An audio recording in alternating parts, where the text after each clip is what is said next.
Hey guys, welcome back to my YouTube channel. और ये हमारे डीप लर्निंग प्लेलिस्ट की वीडियो नंबर 8 है। और इस वीडियो में हम बात करने वाले मल्टी लेयर परसेप्ट्रॉन के बारे में कि एक मल्टी लेयर परसेप्ट्रॉन होते क्या हैं और क्यों इनको पढ़ना ज़रूरी है। ठीक है, तो कैसे एक मल्टी लेयर परसेप्ट्रॉन पैटर्न को खोजता है वो इस वीडियो में हम नहीं समझेंगे, क्योंकि वो एक बहुत डीप टॉपिक है। इसमें हम केवल बस एक ओवरव्यू देखेंगे मल्टी लेयर परसेप्ट्रॉन का। तो वीडियो को स्टार्ट करने से पहले मैं आपसे रिक्वेस्ट करूंगा कि अगर मेरी इन वीडियो से आपको कोई भी हेल्प मिलती है तो प्लीज़ चैनल को लाइक करें और वीडियो को सब्सक्राइब करें।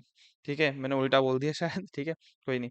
और दूसरी चीज़ कि अगर आप मेरे को कोई भी सजेशन देना चाहते हैं अपनी वीडियोस की क्वालिटी को इम्प्रूव करने के लिए, या आपको और ज़्यादा समझ में आए, तो प्लीज़ मेरे को कमेंट में ज़रूर बताएं। तो इसी के साथ वीडियो को स्टार्ट करते हैं। तो सबसे पहली चीज़ कि क्यों ये वीडियो देखनी बहुत इंपॉर्टेंट है और क्यों हमें एमएलपी को समझना बहुत ज़रूरी है। तो इन फ्यूचर जब भी हम ना एक कॉम्प्लेक्स न्यूरल नेटवर्क के बारे में बात करेंगे तो उसकी वर्किंग को समझना थोड़ा-सा कॉम्प्लिकेटेड है, क्योंकि उसमें बहुत सारी हिडन लेयर्स होंगी। अब हिडन लेयर्स इन फ्यूचर आपको ज़्यादा बेटर समझ में आएगी। बस ये समझ लो कि आगे जाके जब हम बहुत कॉम्प्लेक्स नेटवर्क्स पढ़ेंगे ना, तो उनकी वर्किंग समझना बहुत ज़्यादा मुश्किल होता है। तो अगर हम यहाँ पे इस पर्टिकुलर वीडियो में एक बेसिक आइडिया ले लेंगे कि कैसे इंफॉर्मेशन पास ऑन करती है एक लेयर से दूसरी लेयर में, तो थोड़ा बहुत हमें आइडिया वहाँ लग जाएगा और हम उस इस इंफॉर्मेशन को उससे कनेक्ट कर पाएंगे। तो इस वीडियो को देख के ना आपको कॉन्फिडेंस थोड़ा बूस्ट होगा, आपको कुछ एक्स्ट्रा नॉलेज मिलेगी कि कैसे एक इंफॉर्मेशन लेयर बाय लेयर एक चेन ऑफ न्यूरॉन्स में पास ऑन करती है। अब न्यूरॉन्स और परसेप्ट्रॉन दोनों सेम ही चीज़ है, काइंड ऑफ, मैंने लास्ट वीडियो में बात करी है। तो मैं कहीं पे इसको न्यूरॉन बोल दूंगा, कहीं पे मैं परसेप्ट्रॉन बोल दूंगा, तो आप प्लीज इनमें कंफ्यूज ना हो। ठीक है, तो सबसे पहली चीज कि एक मल्टी लेयर परसेप्ट्रॉन होता क्या है। ठीक है, इस चीज को हम समझते हैं। हमने ऑलरेडी न्यूरॉन या फिर परसेप्ट्रॉन के बारे में बात कर रखी है, राइट। हमने न्यूरॉन और परसेप्ट्रॉन के बारे में बात कर रखी है कि एक न्यूरॉन क्या है। एक न्यूरॉन कुछ नहीं है। एक न्यूरॉन बेसिकली क्या करता है, मल्टीपल इनपुट्स को लेता है। इनपुट्स जिसको हम किससे डिनोट करते थे, x1 x2, और ये xn तक जाता है, डैश डैश डैश। ठीक है, उसके बाद क्या करता था, उसका वेटेड सम करता था। ठीक है, वेटेड सम करने के बाद इसमें प्लस या माइनस एक बायस को ऐड करता था। ठीक है, फिर ये जो नंबर था इसको ये पास करता था किससे, एक एक्टिवेशन फंक्शन से। और वो एक्टिवेशन फंक्शन डिसाइड करता था कि आउटपुट में क्या आएगा। ठीक है, यहाँ से के बाद इसके एक आउटपुट आएगा। अब ये पूरा का पूरा जो मैंने स्ट्रक्चर बनाया है, ये एक न्यूरॉन का काम है। ये पूरा का पूरा यहाँ से यहाँ तक ये एक न्यूरॉन है। ठीक है, ये एक न्यूरॉन है। अब ये जो न्यूरॉन है, अगर मैं इसके बाद एग्जैक्टली इसी की कॉपी बना दूं, ठीक है, इसी की क्या बना दूं, एक और कॉपी बना दूं, कि जैसे ये जो आउटपुट है, ये जो आउटपुट है जो पहले न्यूरॉन का है, पहले न्यूरॉन मतलब इस वाले न्यूरॉन का जो आउटपुट है, ये किसी दूसरे न्यूरॉन को मिले। ये दूसरा न्यूरॉन स्टार्ट हो रहा है यहाँ पे। ठीक है, इसका आउटपुट इसके लिए इनपुट बने, इसके लिए क्या बने, इनपुट बने। इसके बाद फिर से क्या होगा, एक वेटेड सम होगा। क्या होगा, वेटेड सम होगा। ठीक है, वेटेड सम के बाद क्या होगा, इस पे एक प्लस या माइनस बायस ऐड होगा। ठीक है, उसके बाद ये इन्फॉर्मेशन पास ऑन करेगी किसके, एक्टिवेशन फंक्शन से। इसको मैं ऊपर लिखता हूँ, रुको, हाँ। इसके बाद ये इन्फॉर्मेशन किससे पास होगी, आ एक्टिवेशन फंक्शन से। ठीक है, एक्टिवेशन फंक्शन से, एक्टिवेशन फंक्शन से। अब ये जो एक्टिवेशन फंक्शन है फिर ये डिसाइड करेगा कि इसको क्या आउटपुट देना है। ठीक है, अब आप ऐसे करके कितनी भी लेयर बना सकते हैं। अब यहाँ से यहाँ तक अगर आपको समझ में आया, तो यहाँ से यहाँ तक ना एक और न्यूरॉन खत्म हो चुका है। ठीक है, ये एक और न्यूरॉन है, सेकंड न्यूरॉन है आपका ये। ठीक है, तो पहला न्यूरॉन ये रहा, दूसरा न्यूरॉन ये रहा। ठीक है, अब इसके बाद में अगर एक और न्यूरॉन बना दूं कि इसका जो आउटपुट होगा वो इसके लिए इनपुट होगा, तो फिर से आप ये दोबारा से बना सकते हैं। तो इस तरीके से आप बहुत सारी लेयर्स बना सकते हैं न्यूरॉन की, पहली लेयर, दूसरी लेयर, इसके बाद dash dash dash nth layer. तो जब ऐसे आप बहुत सारी लेयर्स को आपस में कनेक्ट कर देते हैं ना, और एक न्यूरॉन का जो आउटपुट होगा वो दूसरे न्यूरॉन के इनपुट का काम करता है, तो ऐसे स्ट्रक्चर को ही मल्टी लेयर परसेप्ट्रॉन बोला जाता है। नाम से ही पता चल रहा है, मल्टी मतलब एक से ज्यादा। ठीक है, लेयर मतलब ये जो लेयर्स बन रही है ना, एक लेयर, दो लेयर, इसके बाद तीन लेयर, फिर nth लेयर। परसेप्ट्रॉन मतलब कि ये जो स्ट्रक्चर है, बेसिक स्ट्रक्चर, इसका नाम क्या है, इसका नाम ही परसेप्ट्रॉन है। इसका नाम क्या है, परसेप्ट्रॉन। और मैंने आपको पहले ही बताया तो इसको मैं न्यूरॉन भी बोल सकता हूँ। ठीक है, तो इसी स्ट्रक्चर को हम बोलते हैं मल्टी लेयर परसेप्ट्रॉन। तो एक मल्टी लेयर परसेप्ट्रॉन क्या है, एक परसेप्ट्रॉन मॉडल ही है, बस इसमें क्या होती है, एक से ज्यादा लेयर होती है। ठीक है, इसमें मल्टीपल लेयर्स होती है परसेप्ट्रॉन की। ठीक है, ये बात आपको समझ में आई होगी शायद। ठीक है, अब एक वीडियो में मैंने आपसे बोला था कि कहीं पे मैं इसको परसेप्ट्रॉन बोल दूंगा, कहीं पे मैं इसको न्यूरॉन बोल दूंगा। ठीक है, तो इसका मतलब सिंपल यही है कि परसेप्ट्रॉन के बारे में हमने ऑलरेडी पढ़ रखा है कि परसेप्ट्रॉन एक तरह का न्यूरॉन ही है। एक परसेप्ट्रॉन न्यूरॉन ही है, बस एक ही कंडीशन होती है कि उसका जो एक्टिवेशन फंक्शन होता है, क्या होता है, एक्टिवेशन फंक्शन होता है वो स्टेप फंक्शन होता है। ठीक है, ये हमने लास्ट वीडियो में भी बात करी थी, स्टेप फंक्शन होता है। ऑन दी अदर हैंड हमारा जो न्यूरॉन होता है प्रॉपर, क्या होता है, न्यूरॉन जो होता है हमारा, उसके एक्टिवेशन फंक्शंस बहुत सारे हो सकते हैं, अलग अलग तरीके। ठीक है, रेलू हो सकता है, उसके अलावा आपका सिग्मॉइड हो सकता है। ठीक है, तो बहुत सारे अलग अलग तरीके के एक्टिवेशन फंक्शन होते हैं। तो ये हमने बात कर रखी थी कि अब इसको परसेप्ट्रॉन बोला क्यों जाता है। तो जो पूरे न्यूरल नेटवर्क होता है ना, उसकी जो बेसिक यूनिट होती है वो एक तरह की परसेप्ट्रॉन ही होती है। ठीक है, अब उसको कई बार न्यूरॉन भी बोल देंगे कुछ लोग। तो बस ये जो पूरी स्लाइड है मैंने इसलिए बना रखी है कि कहीं पे भी आप कंफ्यूज ना हो परसेप्ट्रॉन और न्यूरॉन के बीच में, दोनों चीज सेम ही है। ठीक है, काइंड ऑफ, और आर्टिकल्स में भी आप पढ़ेंगे तो लगभग लगभग दोनों चीज सेम ही है। ठीक है, काफी जगह सेम इस्तेमाल होता है। अब जैसे मैंने आपको पिछली स्लाइड में बताया ना कि ये जो लेयर्स हैं, एक न्यूरॉन की दूसरे न्यूरॉन से, या फिर एक परसेप्ट्रॉन की दूसरी परसेप्ट्रॉन से, तो यहाँ पे इस डायग्राम में ये दिख रखी है कि आपकी ये लेयर हो गई। ठीक है, उसके बाद ये एक और लेयर होगी, उसके बाद ये एक और लेयर होगी, ये एक और लेयर होगी, फिर इसके बाद एक और लेयर होगी।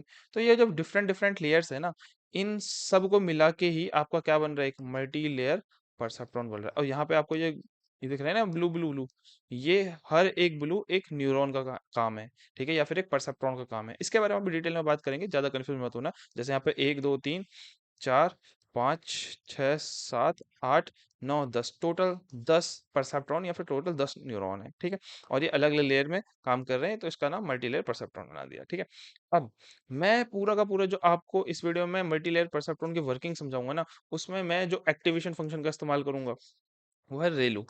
ठीक है, इसका इस्तेमाल करूंगा मैं। अब रेलू के बारे में ऑलरेडी मैंने एक वीडियो बना रखी है, मतलब जितने भी एक्टिवेशन फंक्शन है उसके बारे में मैंने वीडियो बना रखी है। तो फिलहाल के लिए अगर आपने वीडियो नहीं देखी तो मैं आपको बता देता हूँ, रेलू एक ऐसा एक्टिवेशन फंक्शन है कि अगर आप उसको पॉजिटिव वैल्यू दोगे, क्या दोगे, पॉजिटिव वैल्यू दोगे, तो वो उसको पास कर देगा, आपको दे देगा। मतलब आपने 10 दिया तो वो 10 आउटपुट में भी दे देगा। लेकिन अगर आप उसको नेगेटिव वैल्यू दोगे, नेगेटिव वैल्यू दोगे, जैसे -10, तो उसको जीरो देगा वो। मतलब नेगेटिव वैल्यू उसको अलाउ नहीं करता है, पॉजिटिव वैल्यू उसको अलाउ करता है। ऐसे फंक्शन को रेलू बोला जाता है। ठीक है, रेक्टिफाइड लीनियर यूनिट इसका पूरा कंप्लीट नाम होता है। तो मैं अपने एक्टिवेशन फंक्शन की जगह इसका इस्तेमाल करने वाला हूँ पूरी वीडियो को एक्सप्लेन करने के लिए। इस बात का आप ध्यान रखें। ठीक है, चलो अब समझते हैं। ठीक है, अब हम जो इस वीडियो में समझेंगे ना, वो मल्टी लेयर परसेप्ट्रॉन कुछ इस तरीके का होगा। उसमें एक इनपुट लेयर होगी जिसमें दो इनपुट्स हम प्रोवाइड करेंगे, x1 और x2।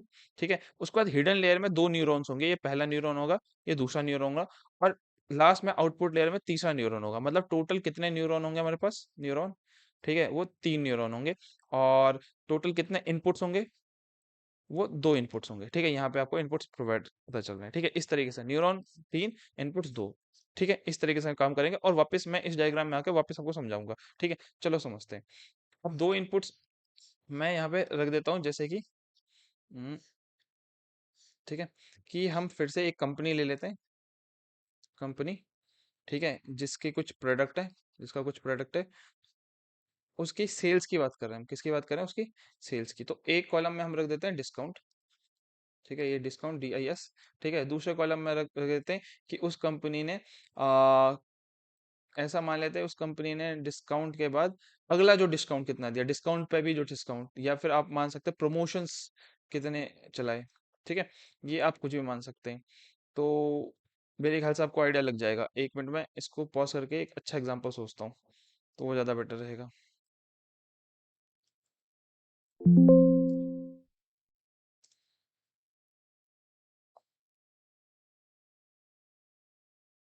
हाँ, तो मैंने जो एग्जांपल सोचा है वो मेरे ख्याल से वो ज़्यादा बेटर है।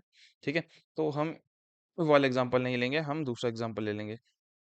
ठीक है, तो हम एग्जांपल लेंगे फिर से वही जो अब तक मैं लेता आया था।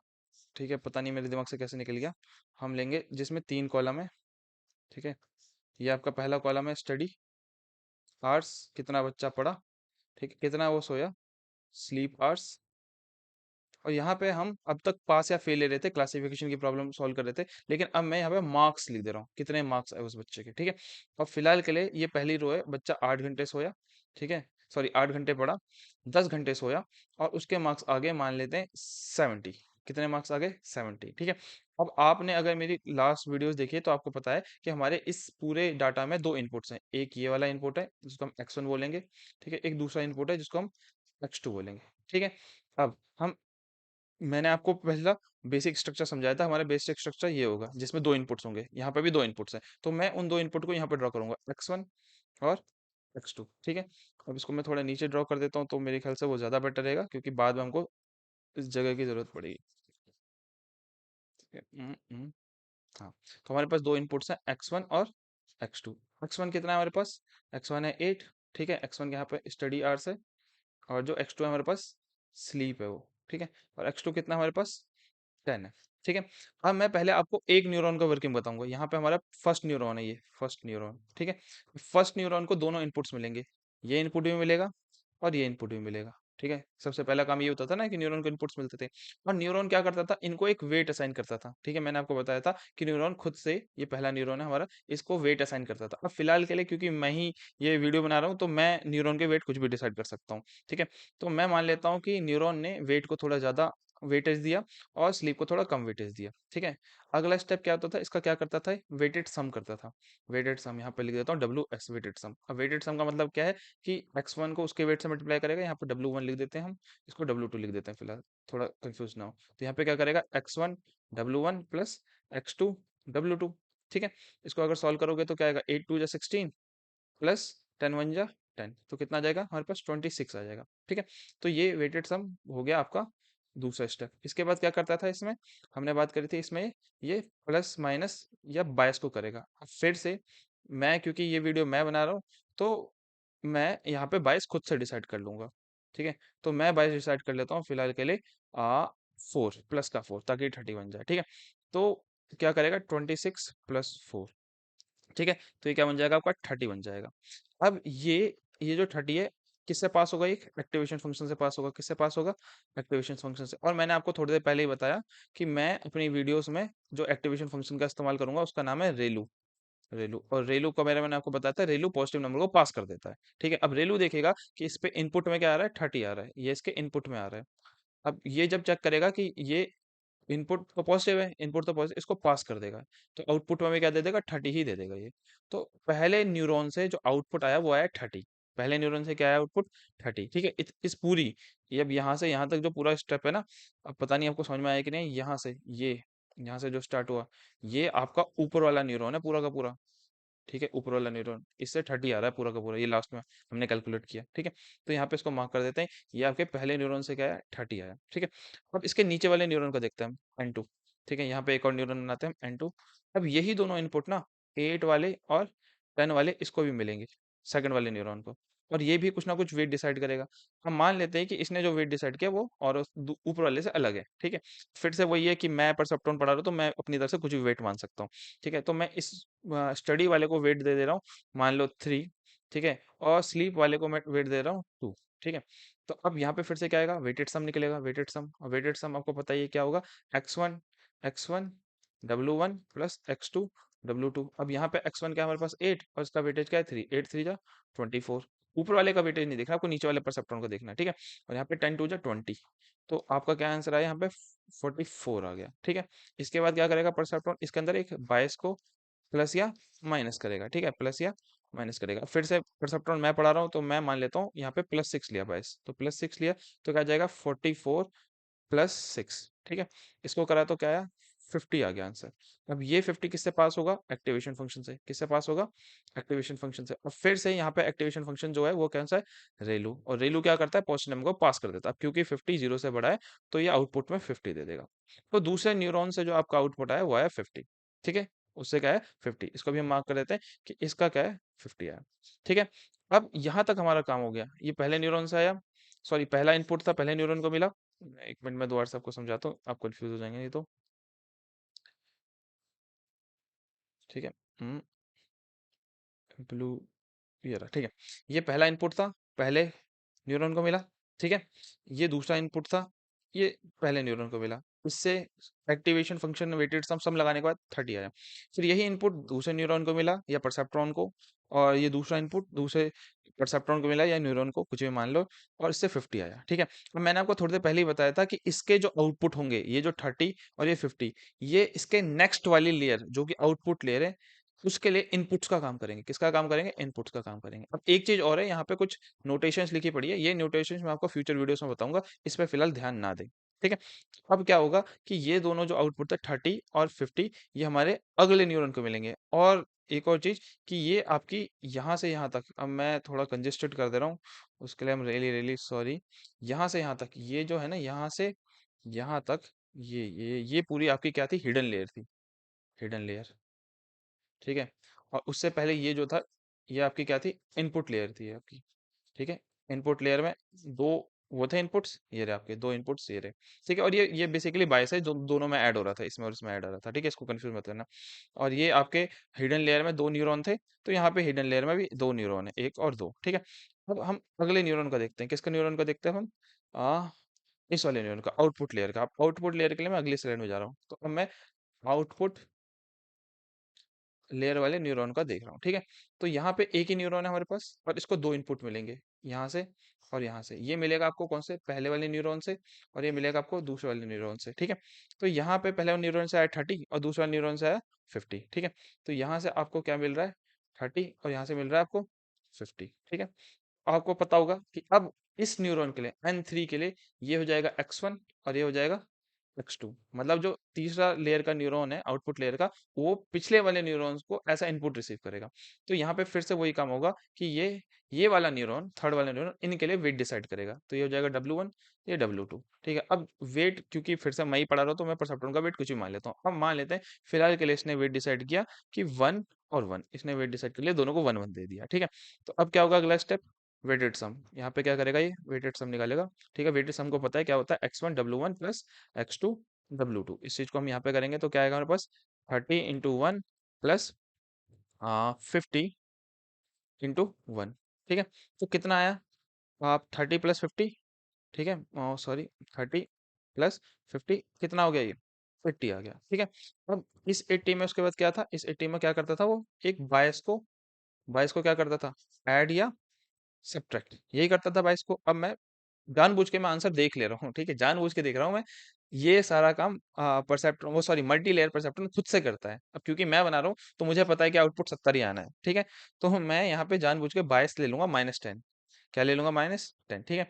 तो अब यहाँ पे जो आउटपुट वाली लेयर है, ये पूरा का पूरा जो न्यूरॉन चल रहा है, किसका चल रहा है, ये आउटपुट लेयर का। ठीक है, आउटपुट लेयर का। इस आउटपुट लेयर का जो बायस है वो -10 है। तो अब ये क्या करेगा, आपके 80 में से -10 कर देगा। ठीक है। और ये कितना आ जाएगा आपको, 70 आ जाएगा। अब ये 70 किससे पास होगा, फिर से एक एक्टिवेशन फंक्शन से पास होगा। और क्योंकि मैंने आपको बोल दिया कि मैं एक्टिवेशन फंक्शन क्या ले रहा हूँ, रेलू ले रहा हूँ, और रेलू देखेगा कि 70 तो भैया 0 से बड़ा है, तो ये 70 को क्या कर देगा, पास कर देगा। 70 को क्या कर देगा, पास कर देगा। तो मतलब कुल मिला के आपको तीसरे न्यूरॉन जो N3 है, उसका आउटपुट क्या मिलेगा, 70 मिल जाएगा। और अगर आप ध्यान से देखें तो इसमें थर्ड न्यूरॉन ही लास्ट न्यूरॉन है, मतलब इसका आउटपुट ही आपको रिसीव होने वाला है इन दी एंड। मतलब इन दी एंड यही आपका आउटपुट है, और यही आपकी कंप्लीट प्रिडिक्शन है। आपकी मतलब नहीं, मशीन लर्निंग की प्रिडिक्शन है, और प्रिडिक्शन फिलहाल ही 100% सही है, क्योंकि मैंने चीटिंग कर ली एक तरीके से। ठीक है। इस तरीके से आपको समझ में आया होगा कि हुआ क्या यहाँ पे, हुआ क्या। अगर आपको समझ में आया तो बहुत अच्छी बात है। ठीक है, मैंने तो पूरी कोशिश करी कि ये इनपुट मिला पहले को, ये इनपुट मिला पहले को, इससे एक आउटपुट आया। ठीक है, वो कितना था, 30। फिर यही इनपुट मिला इसको, यही इनपुट मिला इसको, इससे एक आउटपुट आया 50। अब ये 50 और 30 मिला ये आउटपुट लेयर वाले न्यूरॉन को, इसने इसको क्या करा, वेटेड वेटेड सम लगा के 22 ऐड करके 70 दे दिया आउटपुट। ठीक है। फिलहाल जो हमने पूरा का पूरा पढ़ा, किसके लिए पढ़ा, हमने 3 लेयर के लिए पढ़ा, इनपुट, हिडन और आउटपुट लेयर, जिसके अंदर हमारे 3 न्यूरॉन थे, first neuron, second neuron, third neuron. ठीक है। लेकिन मल्टी लेयर परसेप्ट्रॉन के अंदर कितने भी हिडन लेयर हो सकते हैं। इसका क्या मतलब है कि आपकी जो हिडन लेयर है ना, जैसे इनपुट लेयर तो ये होगी आपकी, इनपुट लेयर के बाद जो आपकी हिडन लेयर है, फिलहाल तो इसमें आपको दो ही न्यूरॉन दिख रहे हैं, पर इसके अंदर और भी न्यूरॉन हो सकते हैं, N1 N2 N3 N4 N5 N6, उसके बाद फिर आपकी आउटपुट लेयर हो सकती है। अब ये तो मैंने आपको सीरियल वाइज बता दिया कि सीरियल वाइज न्यूरॉन ऐसे डाउनवर्ड भी हो सकते हैं। ठीक है, मतलब यहाँ पे एक और न्यूरॉन ऐड हो सकता था, यहाँ पे और न्यूरॉन ऐड हो सकता था। मतलब मल्टी लेयर परसेप्ट्रॉन पैरेलली और सीरियली कितने भी परसेप्ट्रॉन को ऐड ऑन करता जाता है। बस इन दी एंड उसका काम यही कि उसको आंसर सही निकालना है। ठीक है। इसी तरीके से इनपुट लेयर से आउटपुट लेयर तक इन्फॉर्मेशन को वो पास ऑन करता जाता है। ठीक है। तो मेरी वीडियो का जो मकसद था वो आपको यही था कि मैं आपको एक बार ओवरव्यू बताऊं कि किस तरह से इन्फॉर्मेशन पास ऑन होती है, किससे, इनपुट से आउटपुट तक। ठीक है।